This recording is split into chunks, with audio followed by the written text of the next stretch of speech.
and welcome to another career education class. Our topic of the day is cover letters. So first of all, what is the purpose of a cover letter? You've probably written these before or heard of them, but what are they really intended to do? Basically, they accompany your resume when you apply for a job or even a scholarship or bursary.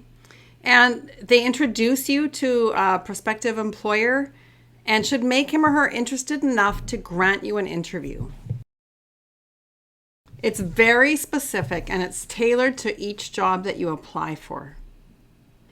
It gives you the opportunity to highlight the skills in your resume that are especially relevant for the job. And it follows the standard format that we're going to look at today. We're going to use the example of a letter from Roger Dodger, and Roger is applying for a job in a sports store. Here's a very zoomed out version of his cover letter that shows all of the parts, and we are going to take a closer look at each of the parts. We'll start with the heading, the date, the inside address, and the salutation. So a few important things to note. The heading is your return address. So it has your name, your address, your email, and it might also have your phone number. And you'll notice that words like street, drive, and avenue are capitalized. Okay, both parts of the name are capitalized. We use the formal postal abbreviation for your province. So it's BC, both capitalized with no periods or spaces. And your postal code and so forth. There is one space between the heading and the date. And then one space again between the date and the inside address. Now, hopefully you know the person that you're sending this letter to. This one uses a specific name, Jefferson Smith Manager.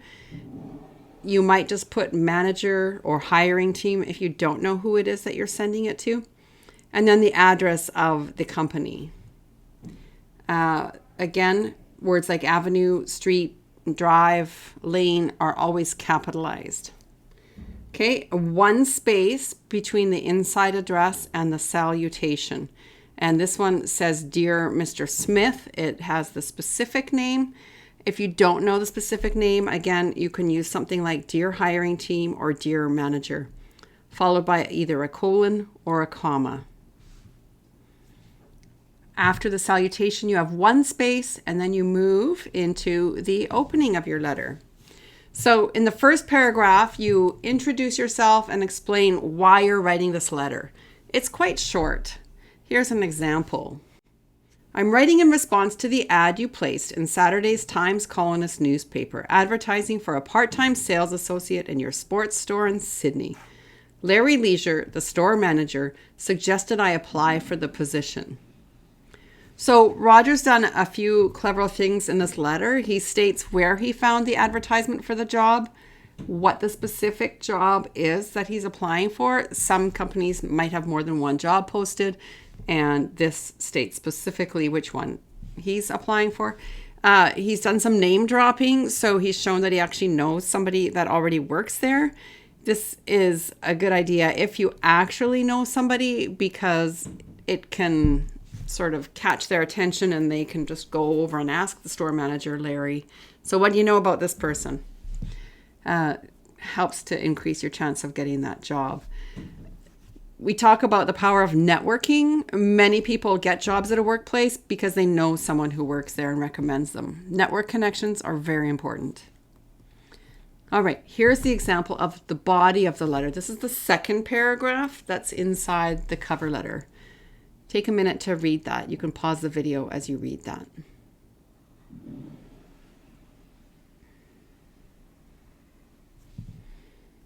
Okay, so again, you'll notice some specific parts. Let's analyze this a little bit. So the body can be 1 or 2 paragraphs. It expands on the experiences, qualifications, and skills that are specific to the position you're applying for. So maybe in the job description, they say that they're looking for somebody with good customer service skills or welcoming personality or something like that. You address those specific bullets from the job application in this letter. Really highlight the skills that are job specific. And you really have to sell yourself. So when you describe a skill, it's a good idea to give an example of how or when you used it. Roger uses specific examples to make sure that the prospective employer notices them. Okay, so here's the closing, the last paragraph of his cover letter. Just take a minute to read that.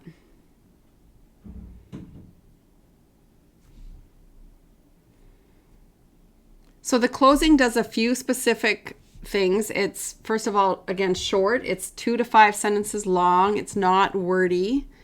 It makes your availability known for an interview. It gives your best contact information. And it thanks the employer for their time and consideration. And even though you tailor a cover letter to every job, this can be fairly generic. So you can use the similar closing for any job application, just changing the sentence that says, I look forward to discussing with you more of what I can offer to your blank. It might be a store, it might be a mill, it might be any number of work locations. It ends with a signature, and this, like everything else in a business letter, is aligned to the left. And you can use something like sincerely or yours truly. Then you leave 4 spaces and type your name. And the 4 spaces would be where a signature goes. Now, if you're signing it electronically, you would leave 1 space after sincerely, put your electronic signature, another space, and your typed name. So that is what the signature looks like. Most typically using sincerely and yours truly. And again, notice the capitalizations and commas and spacing. Those are all super important. So here it is again, a final look. You can see all the parts put together. Everything's aligned to the left, spaces between paragraphs, spacing between different sections of the letter.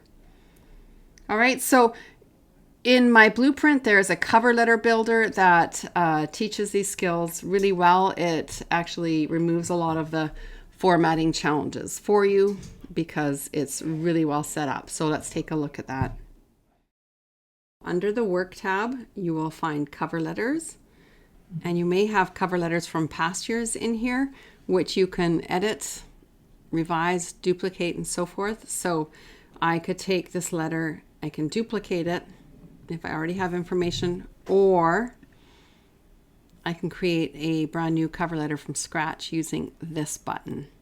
I'll call it CLC 12B, and you can see it's got some of my information. You're going to make sure that you add all these parts by clicking on the edit button. You should put in things like your phone number, your email, and your address, all those things. Be careful when you're creating this that you capitalize the name street or drive or avenue or whatever your address is. Your province is BC, no period, spaces, or capitals, and that everything comes out correctly. The letters of your postal code are capitalized, as they always are in postal codes. All right, so then you continue to the next section, and this is the place that you are applying to. You'll add the employer information here. Your opening paragraph, again, it's short, why you want to work for the company, where it is that you found the ad. You could possibly name drop in there. Your second paragraph zeroes in on some of the specifics from your resume that you have that would apply to the job. Your third paragraph has the contact information for you, encourages a follow-up or an interview, and also thanks the employer for their time and consideration. So you'll add those paragraphs. Once you've added all the parts, you can click on Preview Cover Letter, see what it looks like, check over your spelling and punctuation and so forth. It does a lot of the spacing and things for you. You can add it to your portfolio. You can export it, and exporting it in a few different formats is available. So I suggest a Word document so you can play with it. If you're putting it into an online application place, then you can download it as text and just copy and paste the text into the different sections. A PDF is best if you're emailing it because it just keeps the formatting no matter which computer it's opened on. So lots of options there for you. Remember, in order for your teacher to be able to mark it, you must add it to your portfolio. And choose your portfolio for this course. And then that's done. For your assignment for this week's Career Ed, you have 3 sample jobs for which you can tailor your letter. Or if you have a job that you know you're going to be applying for, you could also find a different job option. But you don't want to spend forever searching for jobs to complete this assignment because, you can hopefully complete it during class time or with just a little bit of homework. Okay, so before you submit, you want to read it over yourself. Have at least one classmate or one other person read it over. Your parent or guardian may have some great ideas for you. And if you can't access one of them, find someone else you trust and respect. Ask them, is it clear? Are there any errors in spelling or punctuation or grammar? And if they have any suggestions of things you should add, remove, or change. All right, so you have some criteria in your assignment that you can take a look at. And I'm not going to go over it all in this video, but it's there for you. And when your letter is open, you can choose to preview it, add it to your portfolio so your teacher can see it, and you can choose to export a copy to save if you want to. And again, I recommend using Basic and Word so you have one you can edit and play around with outside of myBlueprint if you choose. That's it for this week. We'll see you next week. Have a wonderful week.